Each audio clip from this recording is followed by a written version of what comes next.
So I want to start with this.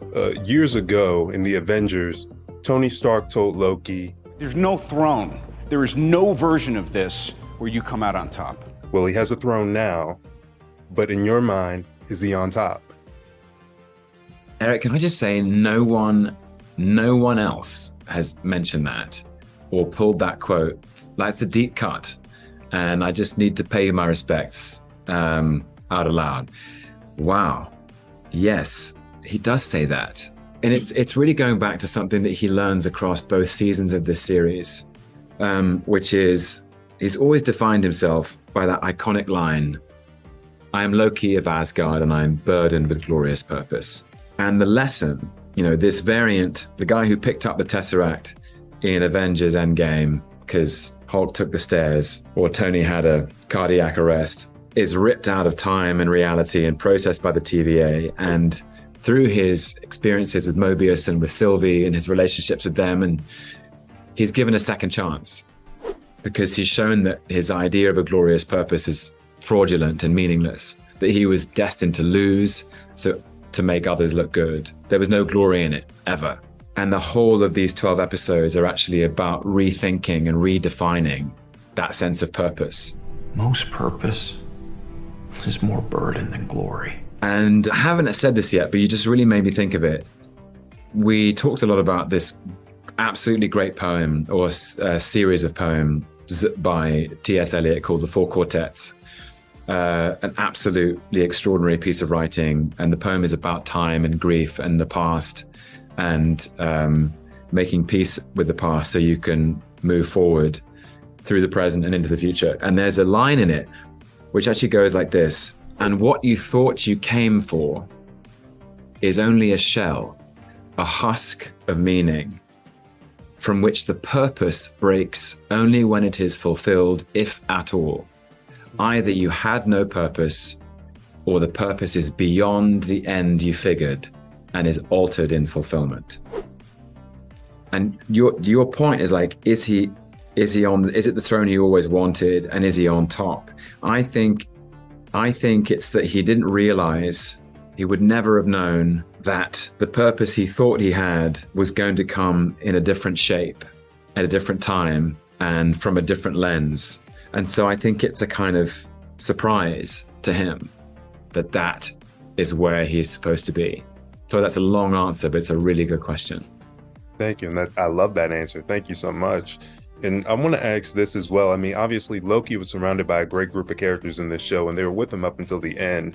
But given that his story began in earnest in Asgard, how did it feel for you personally to be ending, this journey of his without your good buddy Chris Hemsworth alongside you as Thor?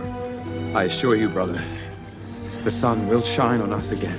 It's really interesting because I think Thor is still very much alive in Loki's mind. I think part of what's interesting about the series is that we discover more about Mobius and Sylvie and B-15, Obi, Casey, all these other characters, that they were kidnapped from real lives on the timeline. And there's a debate about free will and predetermination. And if you had the choice, what life would you choose? And Loki knows that his life on the timeline is one where he loses, and he loses his family. Ultimately, he sacrifices himself for his brother. So in trying to find a new meaning, I think part of the drive in his search is that he keeps his family very alive in his mind. I think at the end, he's thinking of them all. They're close to his heart, and he's listening and he's watching. He knows they're in his heart. Do you think he can communicate through throughout the sacred, timeline tree? And if he could, what would he say to Thor and even Odin and Frigga? I wonder. I think the burden is that maybe he's up there without witness. He's like Atlas holding up the world. It's almost true divinity in the sense that he's undertaken an enormous responsibility, but nobody knows that he has. I know what kind of God I need to be for all of us. I have to ask you, I mean, you said I don't want to keep harping on this being the end of your journey as Loki, but you said recently that you do view this as a conclusion to, a 14-year period in your life. Now, with that in mind, if the opportunity were to arise for you to reprise Loki or a variant of him in a movie like, Avengers: The Kang Dynasty or Avengers: Secret Wars, how open would you be to that? Like, would you? Well, yes, I suppose that what I should clarify is that I feel very satisfied with the finale of season 2, because it seems to contain echoes and resonances of the entire journey. It's almost like a piece of music where in that last episode, you hear strains of, whether it's in lines of dialogue, we are circling the same themes that I've always circled with Loki, that he's a character who's engaged with ideas of belonging, ideas of identity, ideas of purpose. That's who he was at the beginning in the first Thor film, wondering where he belonged, which family he belonged to, wondering what his role was in all of this. Thor was destined to be king of Asgard. Who am I? Who is Loki? And I've been asking that question the whole way. Like, who does Loki think he is? Who does he think he is, and who is he really? And then through the series in season 1 and season 2, I think the confrontation with Mobius and the mirror of Sylvie is another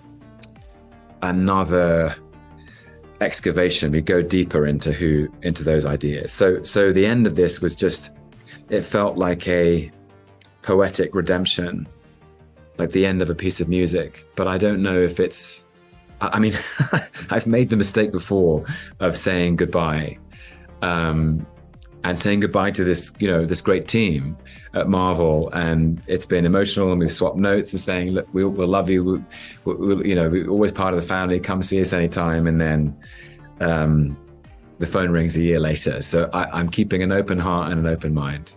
I mean, you've also already found a new family of sorts with Mike Flanagan, and I'm curious, what has your experience been like on the life of Chuck, and what does the work of Stephen King mean to you? Do you know, you're the first person to ask me about that. I had the most wonderful experience working with Mike Flanagan and with the company of performers that he assembled. I find a very moving and beautiful story. You've reminded me of something, actually.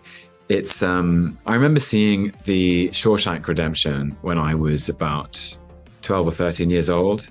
And I think it's still probably one of my top 5 favorite films of all time, because there is a warmth and a strength of spirit and a kind of overarching philosophy that is resolutely on the side of life and love that's at the center of that story. And I think it's that Stephen King that is that's behind The Life of Chuck. It's the same warmth, the same spirit. I just want to thank you again for your time and for speaking with me. Like I said,